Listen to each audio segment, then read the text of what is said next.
अस्सलाम वालेकुम। आज हम जिस टॉपिक के बारे में बात करेंगे एलएलबी पार्ट 3 कॉन्स्टिट्यूशन लॉ हमारा सब्जेक्ट है और उसमें एक यूएस कॉन्स्टिट्यूशन हम लोग कर रहे थे। उसमें हमें कॉन्सेप्ट पढ़ रहे हैं जुडिशल रिव्यू का। ठीक है, ये एक बहुत मेन कॉन्सेप्ट है। इसमें हम लोग दो जो लैंडमार्क केसेस हैं उनको भी देखेंगे। जुडिशल रिव्यू का जो कॉन्सेप्ट है वो भी देखेंगे। American constitution is based on the rule of law and provides the concept of separation power. जो अमेरिकन कॉन्स्टिट्यूशन है वो रूल ऑफ लॉ पर बेस्ड करता है और concept of separation of power वहाँ पे है।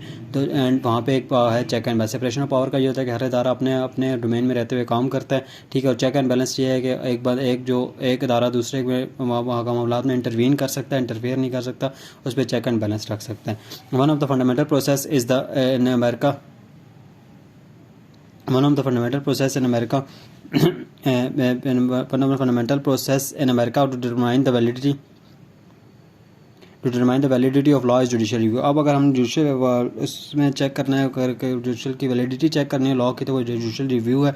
And US judiciary can check the actions of the congress and actions of president.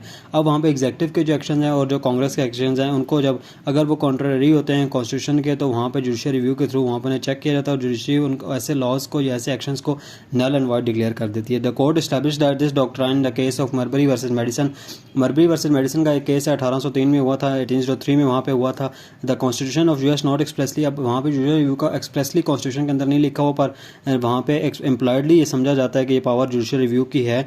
और आर्टिकल 3 का जैसे आर्टिकल 3 और 2 आर्टिकल 6 है, सेक्शन जो 3(2) है उसमें जो सेक्शन आर्टिकल जो उसका सेक्शन 3 आर्टिकल 6 का वो उसमें वहाँ पे मिलती है। ये ऑब्जेक्टिव्स अगर हम इसके देखें, to declare the laws unconstitutional if they are contrary to the constitution. अब वहाँ पे सबसे पहले इसका ऑब्जेक्टिव ये है कि जुडिशियल रिव्यू का कि अगर कोई ऐसे लॉज हैं जो कॉन्ट्ररी हैं, जो अनकॉन्स्टिट्यूशनल है, उनको ख़त्म करना, उनको declare null and void declare कर देना।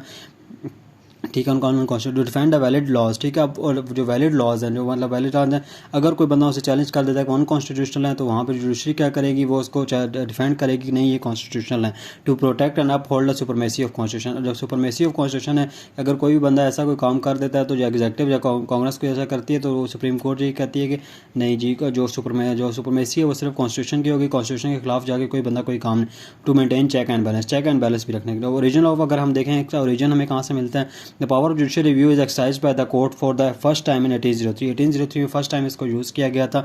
एक फॉलोइंग केसेस हैं, मरबरी वर्सेज मेडिसन, ये 2 केसेस हैं, और दूसरी एक केसेस है मैकलॉक वर्सेस, वो हमारे पास है मैरीलैंड। ठीक है, वो अब सबसे पहले हम मरबरी वर्सेस मेडिसन को देखेंगे। Facts of the case, Marbury was the appointed as the justice of peace in the district of Columbia by the president Adams. एक प्रेसिडेंट एडम्स था, ठीक है, उसने एक जस्टिस ऑफ पीस अपॉइंट किया था एट द लास्ट डे, जो उसका लास्ट डे था ऑफिस का, उसने उसको किया था। अब उसका जो अपॉइंटमेंट था और जो उसकी एग्जीक्यूशन होनी थी, वो अब नए जो प्रेसिडेंट आएगा, जो सेक्रेटरी होगा, उसने करनी थी। ठीक है, and the commission could not be deliver, जो उसकी कमीशन थी वो अब डिलीवर नहीं हुई। ठीक है, deliver to him the next president Jefferson, जो नया प्रेसिडेंट आया जेफरसन। ठीक है, and the secretary of the state, इसमें जो सेक्रेटरी ऑफ द स्टेट वहाँ पे इस तरह होता है जैसे हमारे पास मिनिस्टर्स होते हैं। Madison refuse to delivery. ठीक है, मेडिसन ने उसको रिफ्यूज़ कर दिया कि नहीं जी मैं इसका कमीशन नहीं दूंगा, जो नया आता है। ठीक है, to Marbury petition in the supreme court. ठीक है, मरबरी ने एक रेट ऑफ मैनिबस की थी वहाँ पे अंडर द जुडिशरी एक्ट 1798। उसने 1798 के थ्रू अंडर जो है ना, एक मेडिसन ने क्या किया था, मरबरी में रेट ऑफ मैनिबस एक सुप्रीम कोर्ट में दायर की थी, पटिशन की थी वहाँ पे। डिसीजन ऑफ द केस, अब उसमें क्या क्या क्या कहा था, जॉन मार्शल उसके प्रेसिडेंट थे वहाँ पे, जो प्रेजाइड किया था उन्होंने वहाँ पे, जो चीफ जस्टिस थे। ठीक है, उन्होंने held that the Marbury was entitled to the commission but it has no authority to grant. उसने कहा जी मरबरी को कमीशन की है तो सही कि कमीशन मरबरी को मिलना चाहिए, पर यह देखा जाएगा कि क्या जो रेट ऑफ मैनिमस है, बिकॉज अथॉरिटी जो it had no authority to grant, कहता है कि सुप्रीम कोर्ट पास वो अथॉरिटी नहीं है कि grant the rate of mandamus because the provision of judiciary act, जो जिस प्रोविजन का है जो सुप्रीम कोर्ट में एम्पावर्ड किया जा रहा है वो वायलेट कर रही है किसको, जो कॉन्स्टिट्यूशन के जो आर्टिकल 3 है सेक्शन 13 है उसका। ठीक है, उसने कहा कि अच्छा ये तो है कि सुप्रीम कोर्ट को एम्पावर कर रही है, ये जो जुडिशरी एक्ट है एम्पावर कर रही है, कर सकती है, पर ये कॉन्ट्रोडरी है, ये इसके कॉन्ट्रोवर्शियल आ रहा है किसके, ये इसके कॉन्ट्रास्ट में आ रहा है, ये इसको कॉन्ट्रोडिक्ट कर रहा है जो कॉन्स्टिट्यूशनल है, कॉन्स्टिट्यूशन का आर्टिकल 3 और उसके सेक्शन 13 है उसको ये कर रहा है। ठीक है, तो इस वजह से ये टू दैट एक्सटेंड जो ये जो एक्ट पास किया ना कांग्रेस ने, ठीक है, टू दैट एक्सटेंड वो उस हद तक ये नल एंड वाइड है। ठीक है, यहाँ पे फर्स्ट टाइम जुडिशियल रिव्यू का उसने कहा था कि जो है जो चीफ मार्शल थे उस टाइम पे जो चीफ जस्टिस थे जॉन मार्शल, उसने कहा था कि ये फर्स्ट टाइम जो जुडिशल रिव्यू वहाँ पे कॉन्सेप्ट आया था। The constitution of supreme law the constitution is the supreme law. उसने फिर ब्रीफ आर्गूमेंट कोई अपने केस में दिए तो उसने कहा था the constitution is the supreme law of the land and that the जजेस are bound to give effective. ठीक है, वो कहता है कि सुप्रीम लॉ जो है वो हमारे पास कॉन्स्टिट्यूशन नहीं है और जो जजेस हैं उन्होंने इसी को मानना है, इसी के थ्रू फैसले कर रहे हैं। All laws are passed by the congress which are oppose to any provision of the constitution. वो कहता है कि जो भी अगर जुडिशरी एक्ट हो, बेशक अगर वो सुप्रीम कोर्ट को एम्पावर भी कर रहे हैं तब भी अगर वो उसके कॉन्स्टिट्यूशन के अगेंस्ट है तो फिर वो नल एंड वाइड है and was not binding on the court. वो फिर बाइंडिंग नहीं रहता कोर्ट के ऊपर। ठीक है, उसके तहत अगर उसने रिट ऑफ मैंडेमस की है तो वो नहीं हो सकती। It was the duty of the court to declare that any law illegal and void if violated the provision of an constitution. अगर वो कहता है कोई भी ऐसी लॉ जो नल एंड वाइड हो जाएगा, कोई भी उसके कॉन्ट्राडरी में या उसके कॉन्ट्राडिक्ट आ जाएगा। अब दूसरा हमारे पास केस है मैकलक वर्सेस मैरीलैंड। ठीक है, इन 1816 ठीक है, Congress chartered a second bank of United state. 1816 में क्या हुआ कि कांग्रेस ने एक बैंक को चार्टर किया। ठीक है, after 1 year bank branch was open in Maryland. उसी बैंक की एक ब्रांच खुलती है मैरीलैंड में।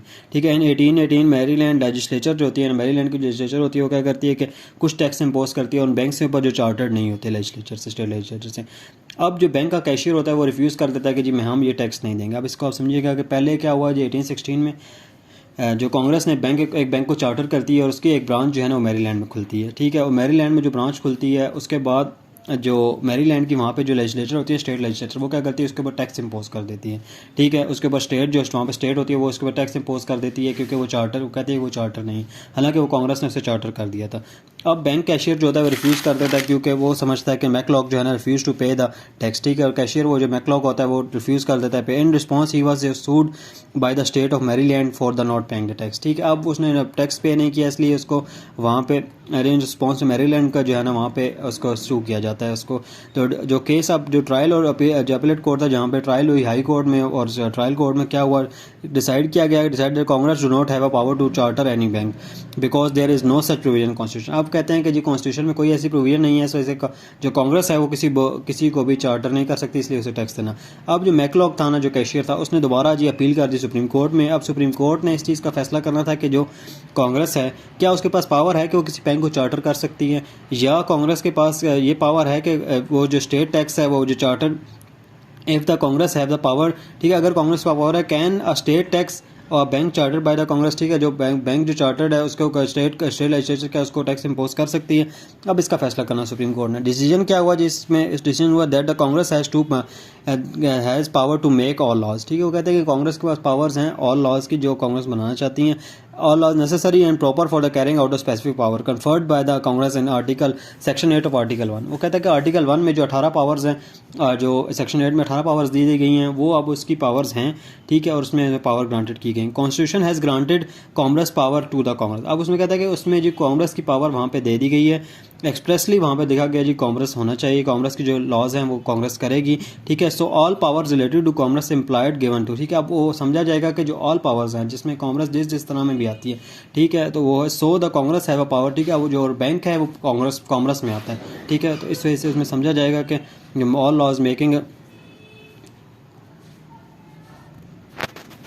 तो फिर उसमें कहा गया कि जो कांग्रेस है ना बैंक जो है कांग्रेस में आता है, इसी वजह से जो सारे रेगुलेशंस जो है बैंक से रिलेटेड वो कांग्रेस कर सकती है। The bank chartered bye the Congress declares constitution.